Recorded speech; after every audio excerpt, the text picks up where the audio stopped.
El éxito de un país como Brasil es éxito también para América Latina, que pienso que estamos llamados a integrar un día. Quizás Brasil necesite menos la integración de otros países pequeños, pero para Brasil, a pesar de su tamaño, de su dimensión y de su población, se vería extraordinariamente beneficiado por la integración de América Latina.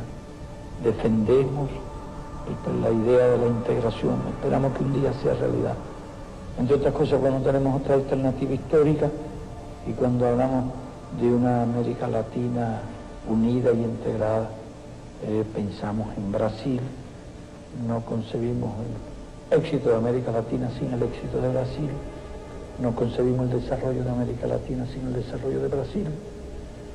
Y no concebimos la integración de América Latina sin la integração de Brasil dentro da América Latina.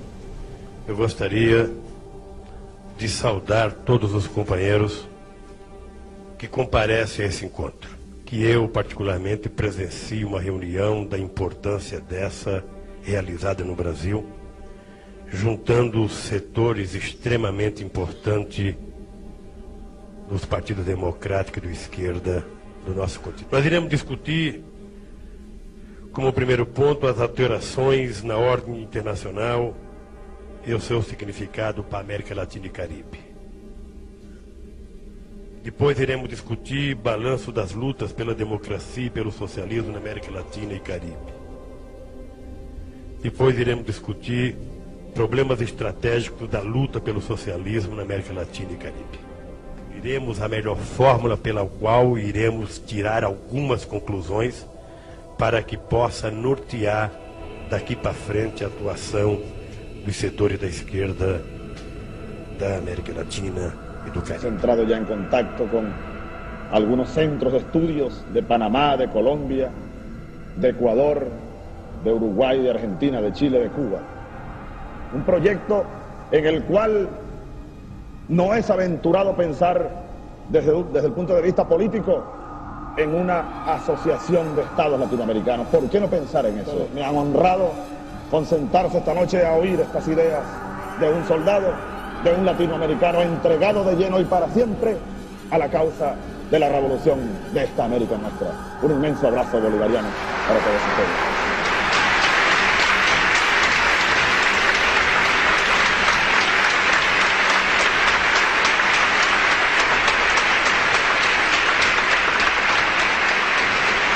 E nós chegamos, e eu quero, companheiro da direção do Fórum de São Paulo, debitar parte da chegada da esquerda ao poder da América Latina pela existência dessa cosita chamada Fórum de São Paulo. São Paulo foi fundado em 1990 por Lula, Fidel Castro e Frei Beto. A ideia parece que foi do Frei Beto, que passou por Lula, que passou por Fidel Castro, que adorou a ideia. Que era articular todas as organizações de esquerda e restaurar o movimento comunista na América Latina, que naquela altura estava em crise por causa da queda da União Soviética. Quando passaram, no 15º aniversário do Foro de São Paulo, o Foro de São Paulo já tinha mais de 200 organizações que pertenciam a ele, entre as quais tinha partidos políticos legais, organizações terroristas, narcotraficantes, tudo misturado, tá certo? Numa suruba política dos demônios, né? Então dizer que não há associação entre PT e Farc, isso é mentira, porque se não há associação, eles não iam fazer assembleia juntos e tomar decisões juntos e assinar solidariamente. Então a existência da conexão PT-Farc é uma coisa que está documentada nas atas do Foro de São Paulo, assinada pelo seu então presidente, Sr. Luiz Inácio Lula da Silva. Deixa eu tirar uma outra dúvida que toda hora aparece, especialmente no noticiário internacional. Fala-se, eu não acredito nisso, mas eu quero colocar isso na entrevista, de uma aliança, de um eixo Chaves, Fidel e Lula.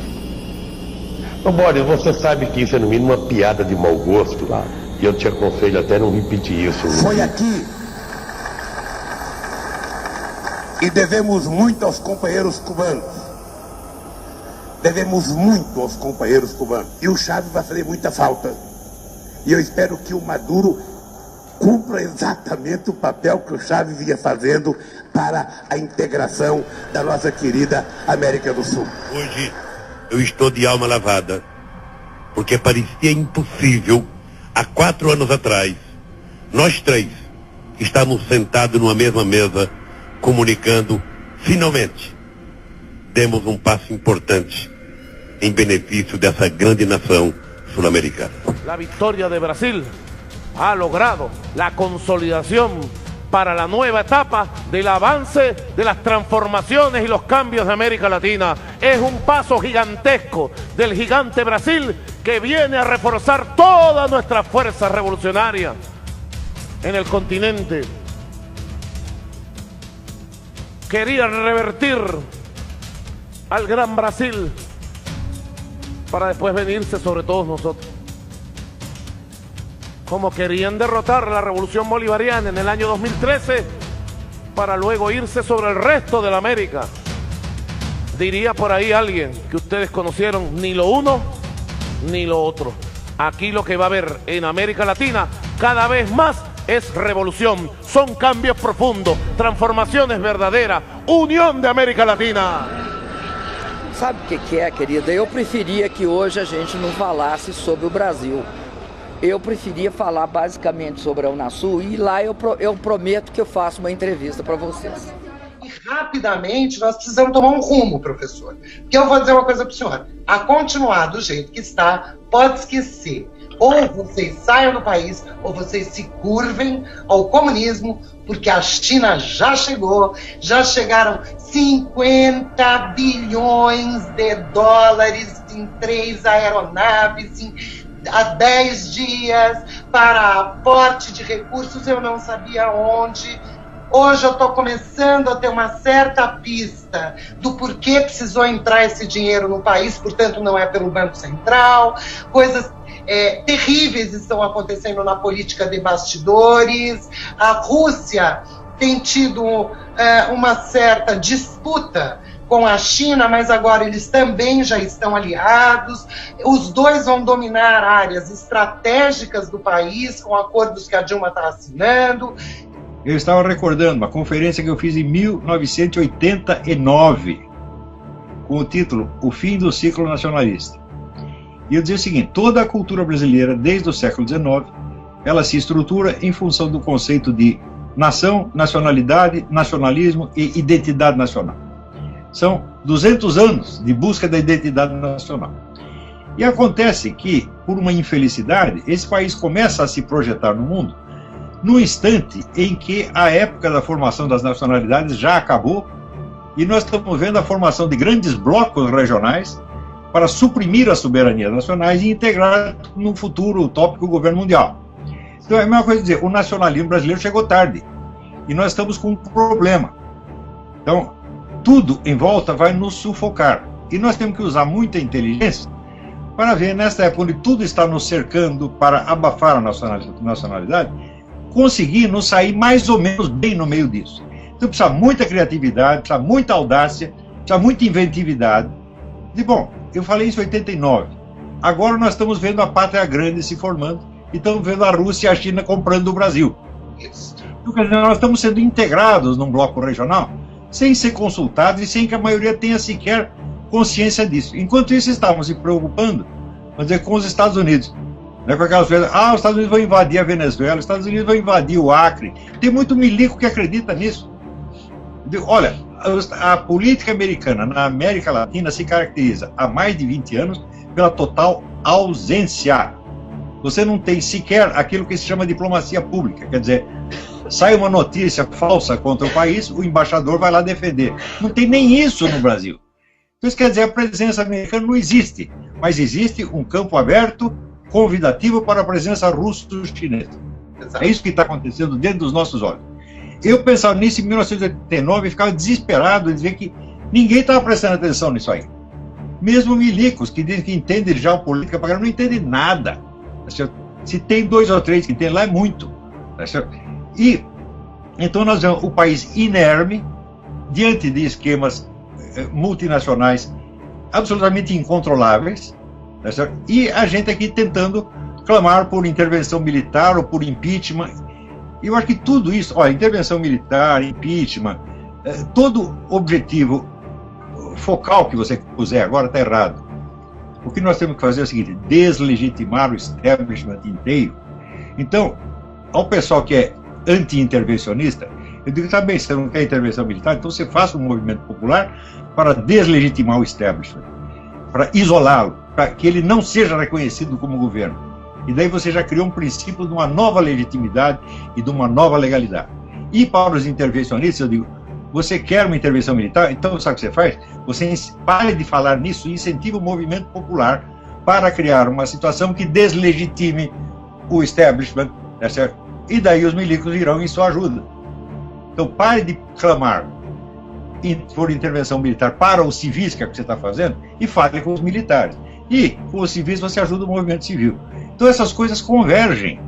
Mas no Brasil, todo mundo pensa, as pessoas não pensam estrategicamente, nem dialeticamente, pensam doutrinariamente, em termos de contra e a favor. Elas pensam assim, o que eu quero, o que eu gosto, o que eu amo e o que eu detesto. Eu digo assim, não vai. Você está tratando a coisa numa clave puramente de preferência emocional.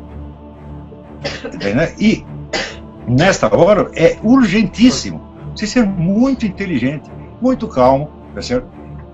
E muito realista. E tentar, sobretudo, fazer as coisas convergirem e não divergir em discussões idiotas. Você é contra ou a favor da intervenção militar? Digo, bom, você pega um cara não intervencionista e digo, olha, a situação se agrava, o PT consolida o poder, daí vem os milicos e derruba os caras. Você vai ser contra? Não, ninguém vai ser contra. Não. Você pega o intervencionista e diz, olha, você quer intervenção militar? Quer. Vamos supor que a intervenção militar não aconteça. O povo se reúne, faz uma intervenção civil, derruba esses caras. Você vai ser contra? Não. Então, vocês estão falando a mesma coisa. Quando mudaram a capital para Brasília, o efeito foi exatamente esse, deixar o establishment inatingível. Isso. Para que eles possam resolver tudo entre eles sem que ninguém no país nem saiba o que eles estão decidindo. Tá certo? Então, foi uma hierarquização fora do comum. Aqui a diferença de governo e povo estava assim, ficou assim. Né? Então ficou tudo difícil. Qual é a solução? Ignorar Brasília, virar as costas, dizer nós não os reconhecemos, nós não os obedecemos, nós não queremos ouvir vocês. Nós estamos criando um novo Brasil, uma nova política brasileira, a partir das raízes na sociedade, a partir da transparência e do discurso franco. Eu acho que o panelaço é a maior invenção. A coisa mais eficaz que tem no país é o panelaço. Não deixa falar mais. Não deixe falar, não obedeça, não reconheça. Você diz, senhora presidente é o caralho. Você é uma usurpadora, você foi eleito por uma invenção, numa eleição com apuração secreta. Você sabe quem inventou a apuração secreta? Foi Andrei Vichinsky, que era um interventor soviético na Látvia. Chegou lá, fez uma eleição com apuração secreta para impor o regime. É uma invenção comunista que os caras estão aplicando no Brasil. E todo mundo aceitou. Todo mundo aceitou. Quer dizer, agora, se você aceita isso, bom, o resto você vai ter que engolir também. Então, não aceitamos. Você não é que nós queremos o seu impeachment. Você nunca foi presidente. Né? Você foi eleita por fraude. Não interessa se roubaram 2 votos aqui ou 2 votos ali. A apuração secreta em si é fraude. Ela nega a condição de transparência, que é a condição básica do exercício do voto democrático. Então, não houve eleição. Houve uma fraude monstruosa. Então, não adianta você dizer que houve fraude e continuar chamando de presidente. Se ela aparecer na minha frente, eu digo, presidente é o caralho, você não é presidente de coisa nenhuma. Você é um usurpador, você é uma ladra, sai daqui. Nós temos que mostrar o nosso total e profundo desprezo a essa gente. Agora, se nós queremos um ritual democrático, um ritual institucional, etc., bom, então nós vamos cair de novo na mesma armadilha. Nós temos que criar novas instituições, desde já, a partir da convivência popular, dos debates na rua, na escola, na igreja. O que nós estamos vendo, Denise, é a Revolução Brasileira. É a famosa Revolução Brasileira, que a esquerda tanto dizia que queria, só que agora não quer mais. Porque agora quem está no poder é ela. Vocês querem conquista melhor do que numa campanha neste país a gente não ter nenhum candidato de direita? Começou a melhorar já comigo e com o Fernando Henrique Cardoso. Já foi um nível elevado. Depois eu e Serra também. Depois eu baixou o nível por conta dele e não por minha conta. Mas agora, se tivesse apresentando os candidatos que eu estou vendo aí, vai ser uma coisa inédita neste país. Se tiver 4 ou 5 candidatos, é todo do espectro de esquerda. Uns podem não ser mais tão à esquerda quanto era, mas não tem problema. A história e a origem dão credibilidade, sabe, para o presente das pessoas. Essa eu acho que é uma conquista que nós precisaríamos aprender a valorizar. Porque era inimaginável até outro dia que nós chegássemos a esse momento do Brasil. Não ter um candidato que represente a direita. É fantástico. Então você vê um povo inteiro se levantando contra o establishment, a esquerda, que dizia ser a porta-voz da Revolução Brasileira, agora ela é o establishment e tenta sufocar a Revolução, invertendo o vocabulário, dizendo que nós somos os fascistas, nós somos os elitistas. Você vê um país que tem 90% de elite e 10% de povo?